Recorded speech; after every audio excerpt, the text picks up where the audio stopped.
This is Research Like a Pro, episode 366, Using AI to Add Historical Context, Boston Union Workhouse and Sarah Jane Miller Creer.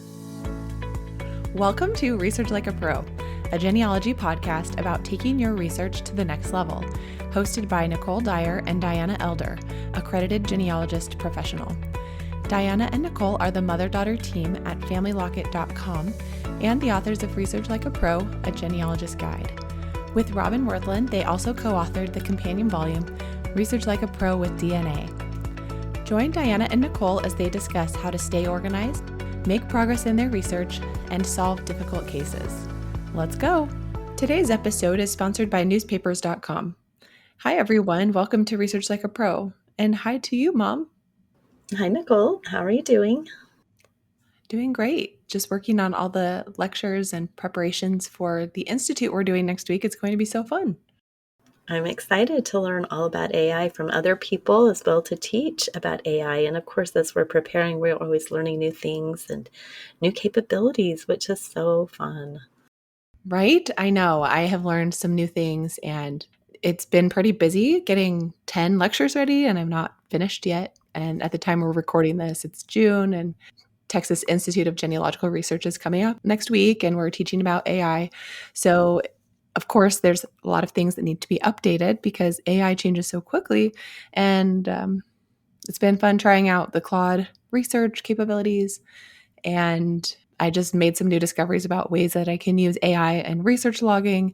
And I made a new custom GPT for that, where you can just paste a screenshot that includes a URL and you can get some of the stuff automatically added to a research log that you can then update with additional things that you notice in your analysis. So that was kind of fun. Oh, that's exciting.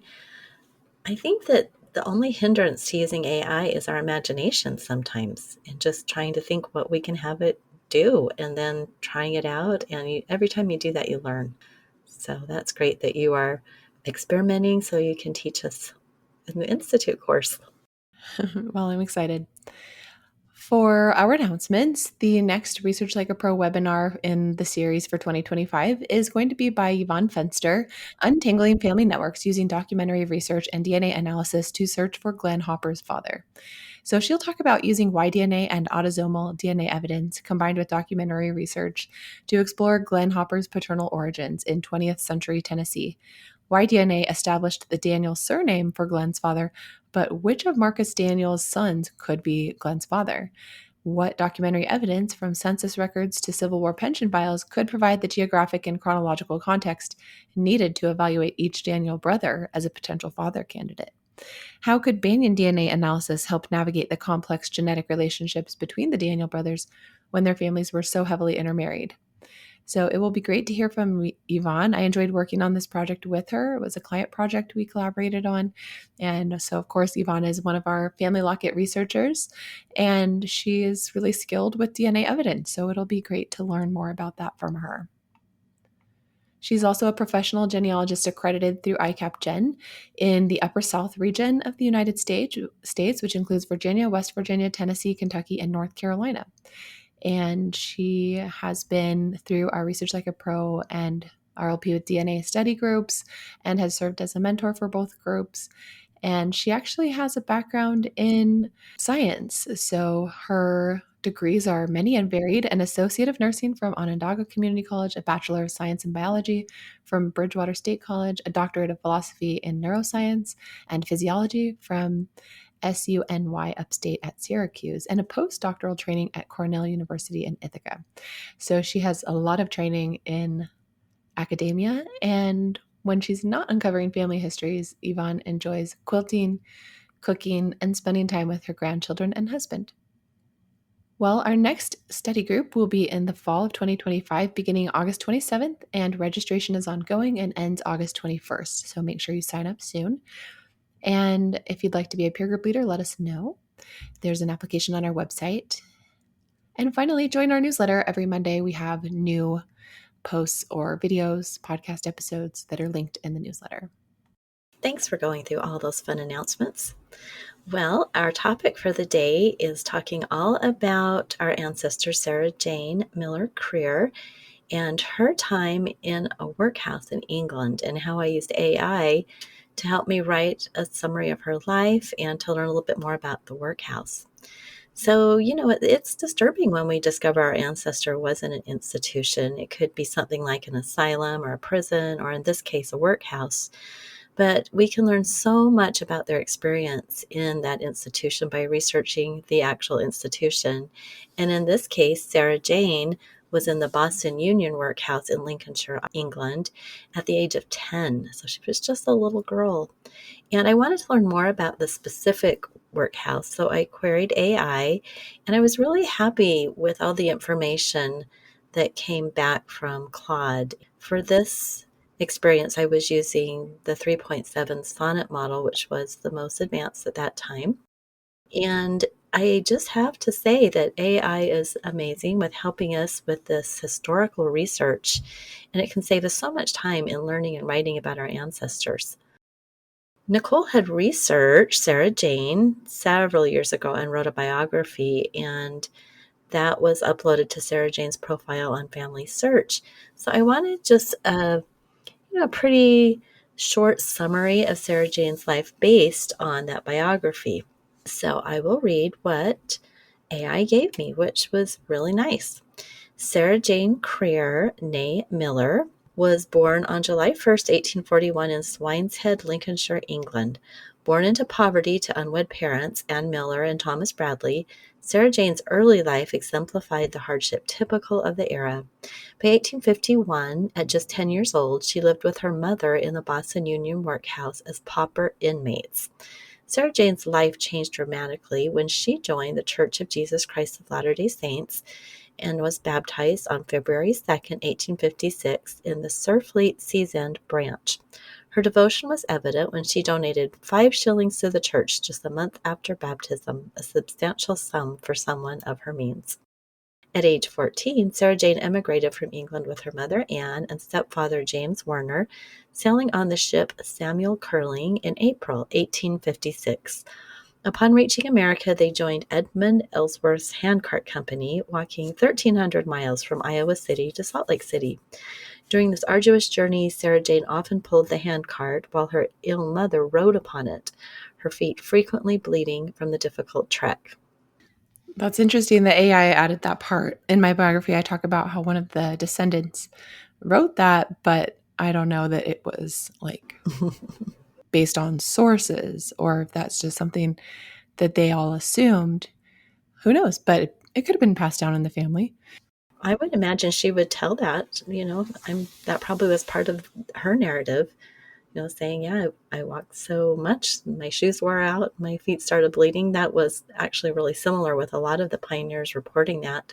So whether that really came from Sarah Jane or it just became a story, we don't know. Right. Yeah, it's hard to know with these narratives that are passed down and they always portray, especially with the Utah pioneers, I feel like a lot of the time the trek, the pioneer experience is kind of painted in like this light of it was so difficult, but they did it and that kind of thing. And when I learned about the treks, like the pioneer, I got the book about the hand carts that was like, focused on historical sources. I was like surprised to read that the Edmund Ellsworth Company didn't really have a lot of hardship. It was successful and they did a great job crossing plains. So I think sometimes just hearing these little vignettes about ancestors that, like it was so hard that her feet were bleeding and stuff, it makes it sound so awful. But I think overall the experience was good, although challenging. But it wasn't like awful that her feet were like bleeding every day, tons. You know what I mean? Well, we have both done reenactments of pioneer treks, and I know I got a blister on one of my feet for during my reenactment. And if I'd had to walk another day, it probably would have started bleeding. So there you go. Oh, it's so funny if that one thing is the only thing that's repeated about the experience of pulling the handcart, then it kind of comes off as like, oh, that's terrible. Her feet were bleeding. But it helps to round out the understanding of it with additional sources. Right. Well, let's continue the AI summary with the rest of her life. After arriving in Spanish Fork, Utah, Sarah Jane married William Creer on January 21st, 1858, when she was just 16 years old.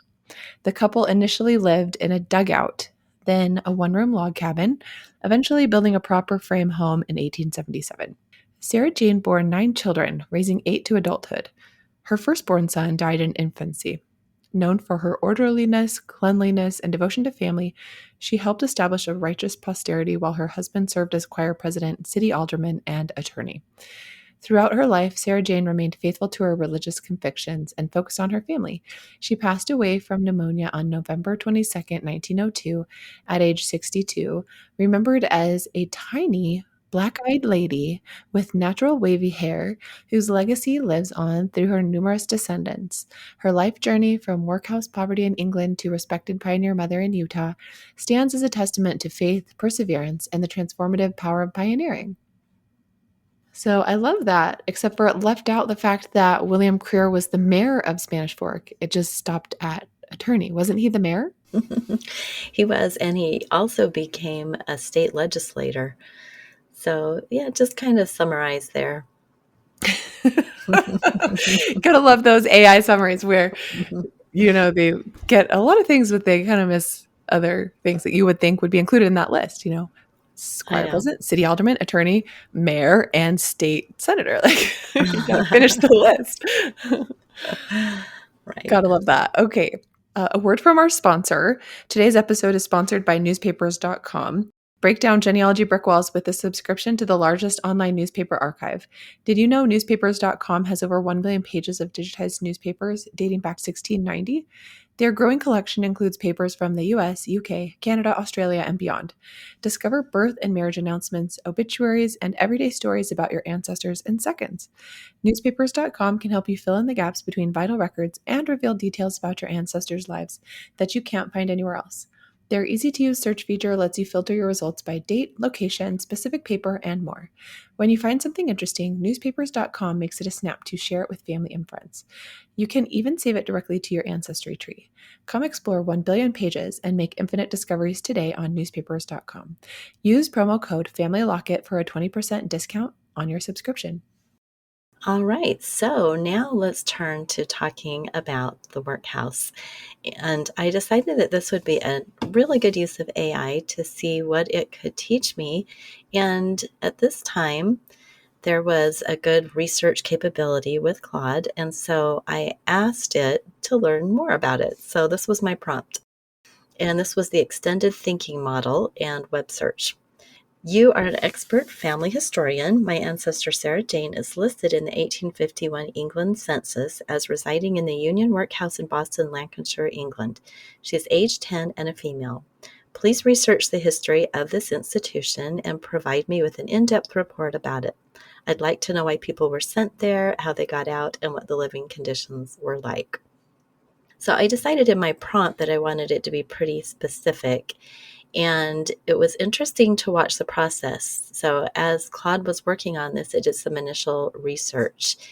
And because I gave it the year and a little bit of information about Sarah Jane, it focused on the Victorian era and the plight of children. So in the blog post I wrote, there's a screenshot showing Claude's extended thinking. And so at first it says, I'll research the Union Workhouse in Boston, Lancashire, where your ancestor Sarah Jane lived. Let me gather comprehensive historical information about this institution. Then it shows that it is looking at some sources, and it showed that there were 10 results. And then it says, let me get more specific information about workhouses in general during the Victorian era to better understand the conditions your ancestor would have experienced. And there were 10 more results for that portion. And then it said, let me search for specific information about how children were treated in workhouses during this period. And again, 10 more results. And then let me search for specific information about the Boston Union Workhouse and 10 results. And then let me search for more specific information about how people got out of the workhouse and what life was like for children. So it was neat to see its thinking process and to see that it really was breaking down all those different pieces I had put in the prompt to gather sources and information about those specifics. That is a great breakdown of how that worked. Yeah, and when it's doing the research and gathering sources, it feels like it's taking forever because we're so used to the AI response being like immediate. So Right. sometimes I'll sit there and watch it and it has a count up for how long it takes. Like, oh, it's been going for like 9 minutes and 30 seconds. It's still finding more sources. Like, oh my gosh. Right, right. It's taking some time, but it's very much faster than what we would be doing. Right. Because we can't read that fast. Right. Well, expanding the results for each statement provided direct links to the sources that were found on the internet. So you can just click the link and go to the source that it read.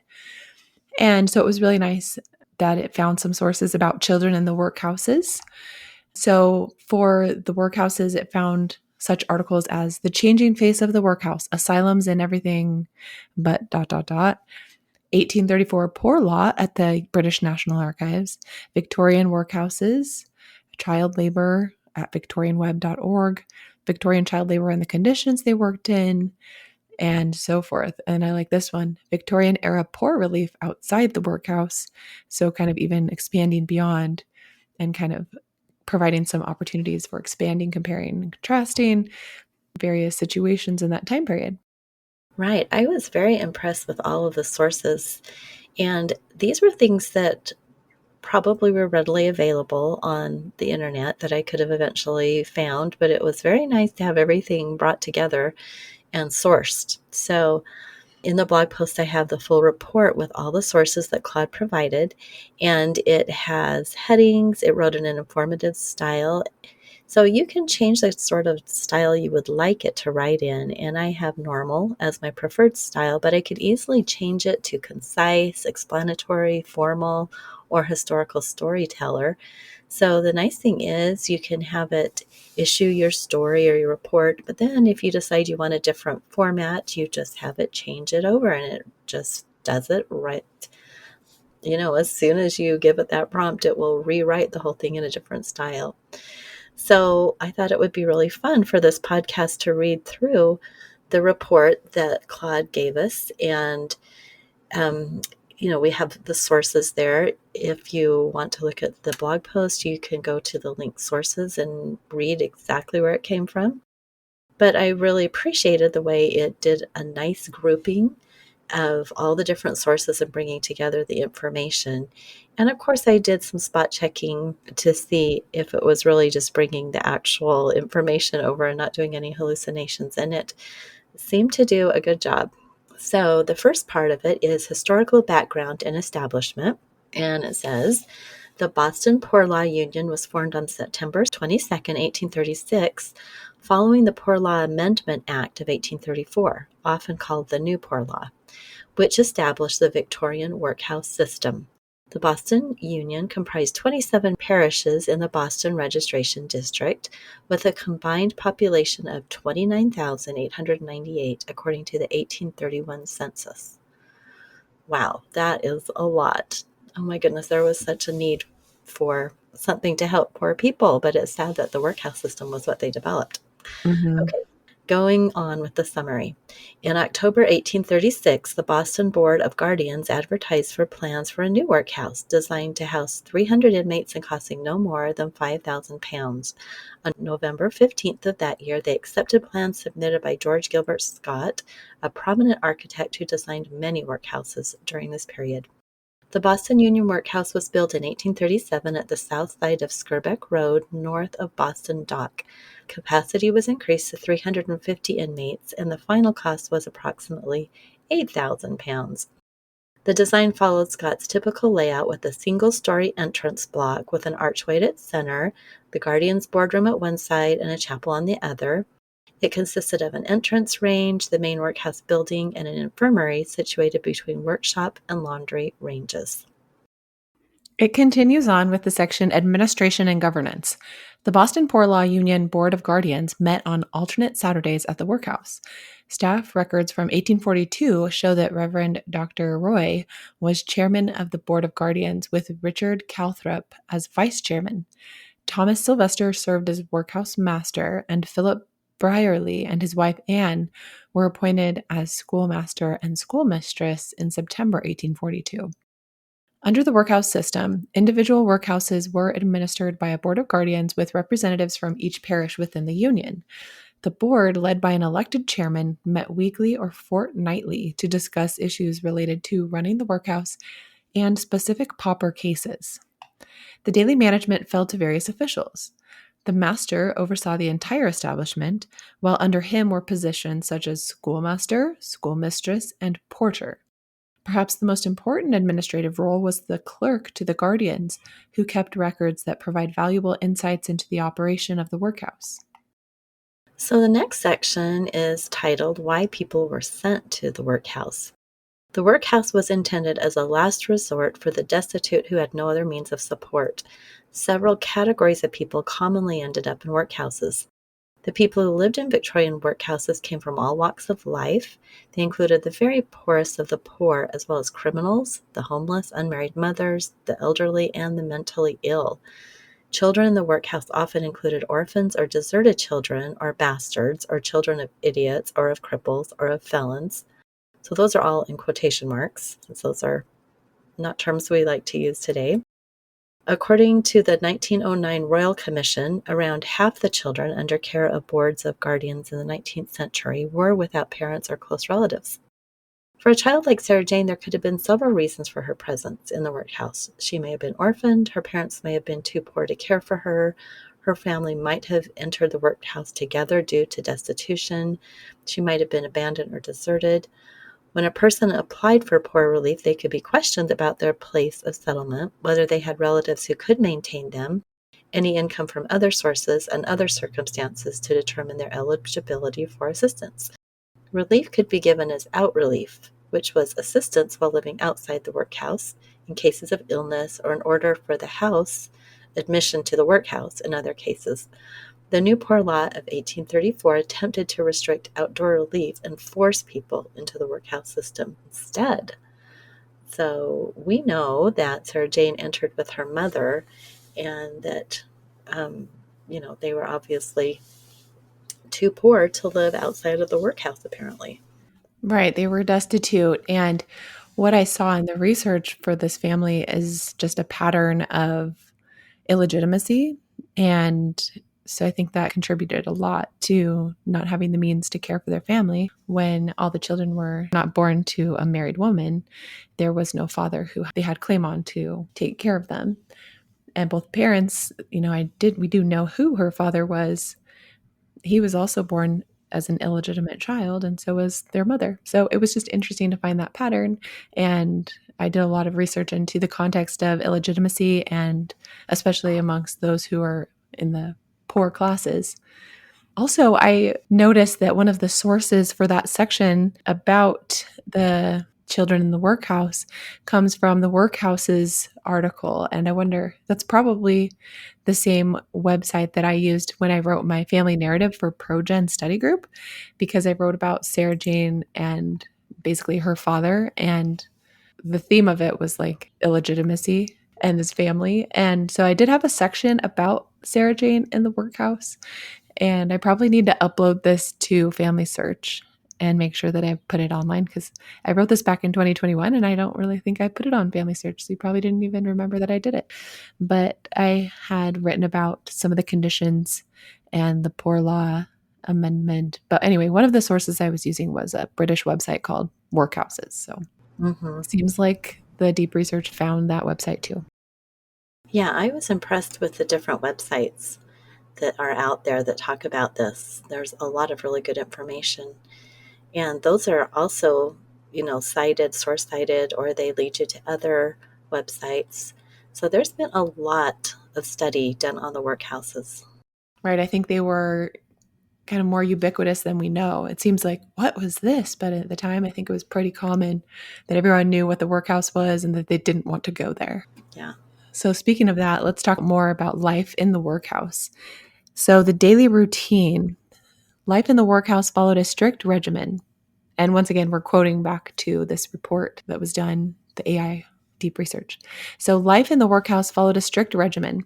Inmates were woken in the morning by a tolling bell, and this same bell called them to meals and other activities throughout the day. The days were strictly scheduled with specific hours for waking, meals, work, and limited leisure. Conditions were harsh and treatment was often cruel. Families were divided upon entering the workhouse, with children separated from their parents. As a female child, Sarah Jane would have been placed in the girls' section away from any male relatives. Living conditions. The conditions inside Victorian workhouses were generally appalling. Inmates lived in poverty and squalor, with most being malnourished and poorly clothed. Food was scarce and often of low quality. Between meals, inmates had to earn their food and bed by performing assigned work tasks. Living quarters were typically cramped and unsanitary.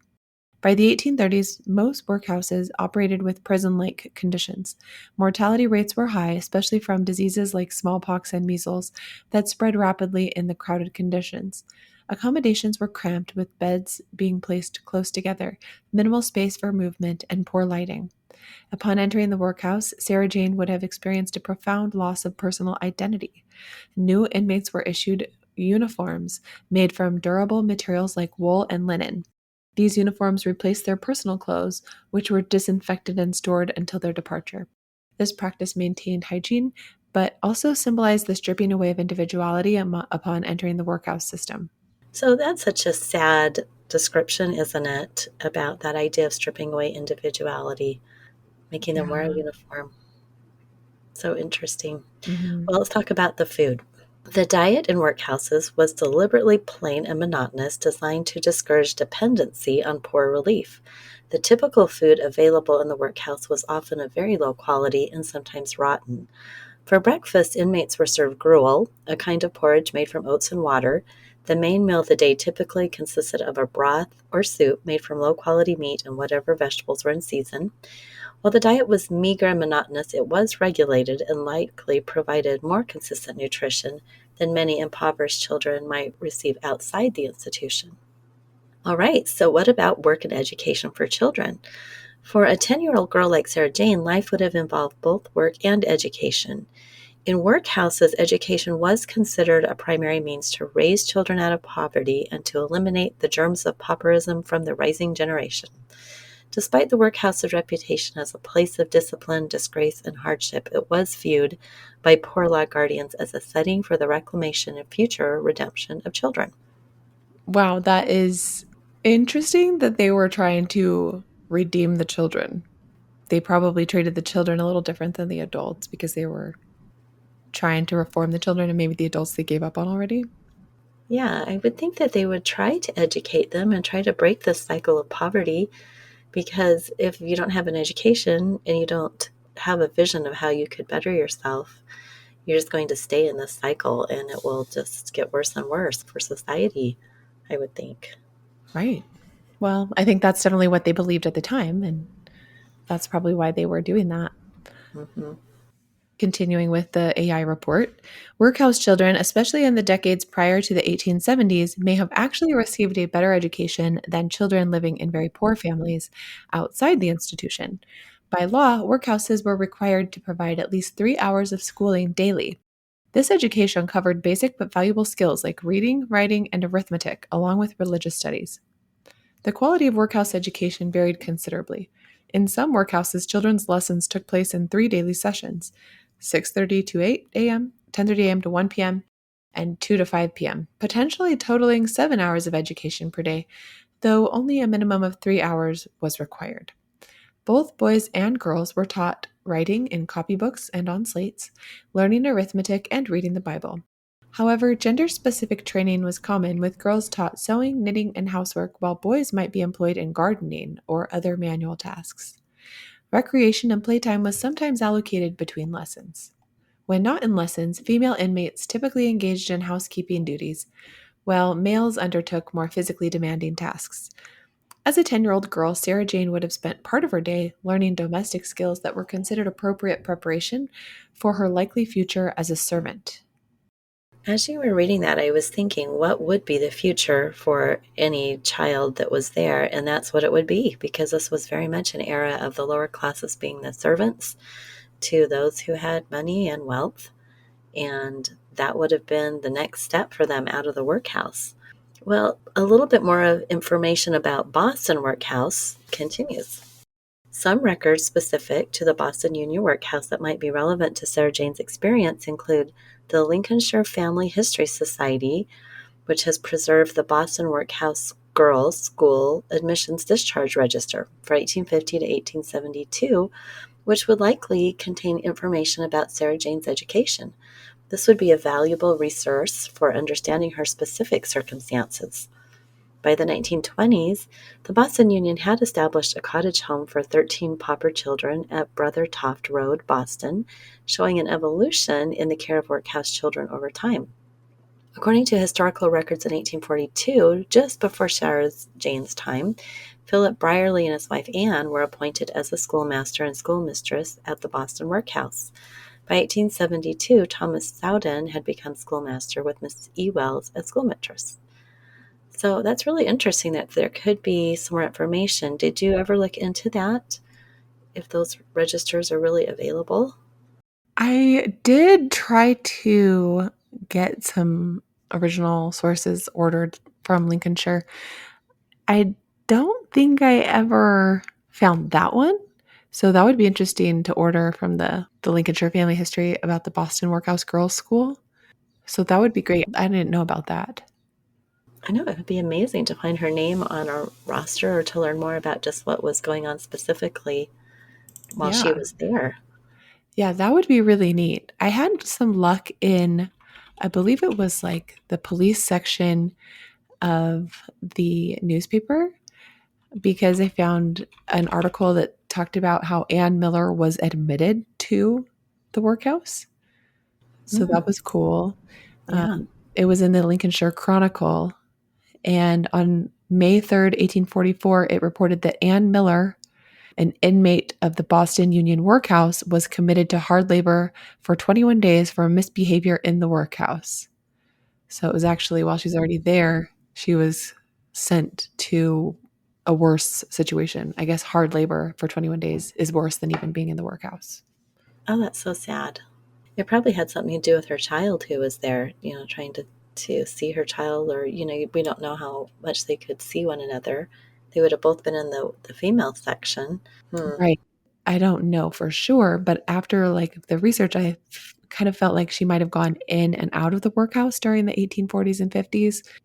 And it's kind of unclear if she and her daughters all went to the workhouse or not, because when she was there during the census, only Sarah Jane was with her, and the other daughters were living as nieces of Anne's uncle. And one of them was a servant already. So it's kind of unclear. Hmm. It would be good if we could find some of the records of the workhouse, but I can't remember if I found that they were unavailable or if I just didn't pursue it. I'm not sure why I didn't pursue getting more records from the workhouse. Well, there's always more to do with our research. We know that much, don't we? Yeah, and it seems like once you start really digging into fully understanding a place like this, like you did with this deep research report, you get so many more ideas and you realize so many more sources that exist that you can check. Exactly. And I thought it was really neat that it did point to some additional sources, even though I didn't really ask it to give me a research plan or to ask for more sources, but just reading through it gave me so many more ideas. Right. And I found myself wondering, oh, like, well, what does the census say about Sarah Jane? Because it talks about how if she lived in the workhouse, then she would have been more likely to have gotten more education just because it was required that they have 3 hours a day, which is interesting. So I thought, oh, I don't even remember ever looking in the census at her ability to read and write. I think sometimes we overlook that unless it's marked that they can't read and write. You know what I mean? Mhm. Yeah, absolutely. So I'm just checking right now, and it looks like she could write, and she could read and write. I mean, the 1860 census of Utah does not have a little check mark next to her name for cannot read and write, and it does have that for some. Well, nobody on the page has that. Everyone could read and write on that page, even the 3-year-olds. Well, she would, even if she didn't learn in the workhouse, but it sounds like she probably did.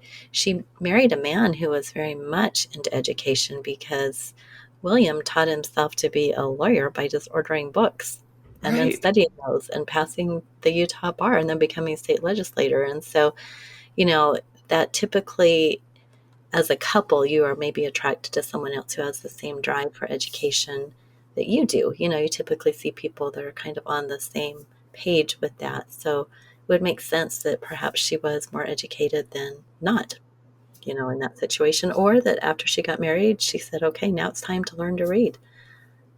But this Yeah, does help us know that she probably did get some education before leaving the workhouse. she probably did. And I'll have to check and correlate it with the other census, but just reading the heading from the 1860, it says persons over 20 years of age who cannot read and write. And she doesn't have a mark for that column.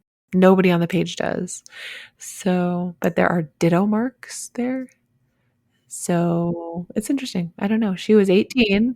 If she lived in the workhouse for a year, that's plenty of time to learn how to read at age 10. So Yeah. she, it's a good hypothesis that she did learn. Well, continuing on with the AI deep research report, how people left the workhouse. There were several ways children like Sarah Jane might have left the workhouse. First, family reclamation. Inmates could leave whenever they wished after giving reasonable notice, typically 3 hours. If a parent discharged themselves, their children would also be discharged to prevent abandonment. If Sarah Jane had family members who improved their circumstances, they might have reclaimed her. Apprenticeship. The apprenticeship system was commonly used by parishes to place workhouse children with employers, thereby unburdening the ratepayers from supporting them. Under the Settlement Act of 1662, an apprentice took settlement from their place of apprenticeship, which meant the receiving parish would become responsible should they need later poor relief. While boys were typically apprenticed to learn husbandry, agricultural work, girls were taught midwifery, a term that in this context often broadly covered domestic service rather than actual midwifery. These pauper apprentices were effectively laborers and household servants rather than learning highly skilled trades. In Shrewsbury, for example, workhouse girls were tasked with spinning, making gloves, and other jobs considered suited to their sex, their ages, and abilities. So domestic service is what girls were often trained specifically for, and this was considered the most appropriate employment for females. Once old enough, usually by age 12 to 14, Sarah Jane might have been placed in service with a local family. So the age of independence was usually 16 or above, and residents could choose to leave on their own to find employment. It's important to note that the treatment of workhouse children varied considerably. An 1841 report advised that care should be taken in the selection of schoolmasters, lest we introduce a tyrannical despot rather than a father. While schools inspector Gellinger Simmons did not believe that cruelty or severity of discipline was common in workhouse schools, he acknowledged such practices existed in some unions. Corporal punishment, while not as widespread as often depicted, was a common means of discipline. Parish apprenticeships for workhouse children were not the same as traditional apprenticeships that resulted in a skilled tradesperson. Parish apprentices were often placed with employers simply requiring their nimble fingers and little bodies for tasks adults couldn't perform, with little concern for preparing them for meaningful work in adulthood. Well, I think the whole idea of corporal punishment was widespread in all schools, not just in the workhouse, from what I've read and heard of. Just that was the way things were, wasn't it, back in the Mhm. day? Yeah. So I'm not surprised at that. But it is interesting that apprenticeships were not quite what we think of, that when you're done, you have a really great skill that you can then go get employment. So it sounds more like they were just hired out to be little workers. Yep. That does sound just like that's what it is. The conclusion of the AI report says Sarah Jane's experience in the Boston Union Workhouse in 1851 would have been characterized by strict discipline, basic education, gender specific training, and institutional routine. While conditions were harsh by modern standards, the workhouse did provide basic necessities shelter, food, clothing, and education that might have been scarce or non existent for the poorest children outside its walls. The most likely outcomes for Sarah Jane would have been either placement in domestic service when she reached the appropriate age, apprenticeship to a trade or household, or being reclaimed by family members if their circumstances improved. Her educational opportunities, while limited, would have provided basic literacy and domestic skills intended to make her employable and self sufficient. To discover her specific path after the workhouse, I would recommend consulting the Boston Workhouse Girls' School Admissions Discharge Register for 1850 through 1872. held by the Lincolnshire Family History Society, which might contain details about her departure from the institution and subsequent placement. Further research resources. For more detailed information about Sarah Jane's time in the Boston Union Workhouse, these repositories might be helpful. The Lincolnshire Archives, which holds extensive records including Guardian's minute books, admissions and discharge registers, schools admissions and discharges for girls, and more. Also, the Lincolnshire Family History Society, which has published several volumes of poor law miscellany that include Boston Workhouse records, including the girls' school admissions discharge register, which would contain information from exactly when Sarah Jane was there. So that was a great report, and I think it covered a lot more than I was able to find in my time researching when I did this for my Progen class. I did come across an article that talked about how workhouse inmates often had to do backbreaking work, such as picking oakum and breaking rocks. But now I feel like this is kind of giving me more context that that was probably what the men did, while the women were more working on domestic type of work instead of the backbreaking outdoor breaking of rocks and things like that. Which makes perfect sense. Well, that's so interesting that, AI did this research and that you could compare it with the research that you were doing. So, what would you say would be the value for having AI provide something like this for you just to get started on researching something?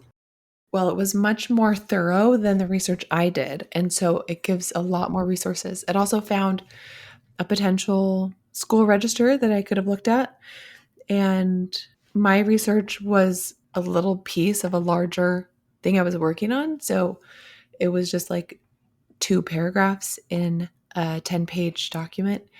So I was working on a lot of other things. But at the same time, I only found a few things and I didn't realize that the women would be doing other types of work. I just put in a little sentence about people in workhouses did these like backbreaking tasks. I did have some about the poor law, and I had found a little bit about just what a workhouse was and that they were able to leave if they found work elsewhere and that kind of thing. I did find an article that talks specifically about the way that the Boston workhouse looked and how it had an east wing for males and a west wing for females with an infirmary, laundry workshops, and a chapel. So, yeah. Yeah, I think that's so neat. Well, and we do have to think about how much time we want to spend. And I think that's one of the challenges for us when we are doing historical context research because it can be time consuming. And we have to decide, do we want to do that deep dive into that specific aspect?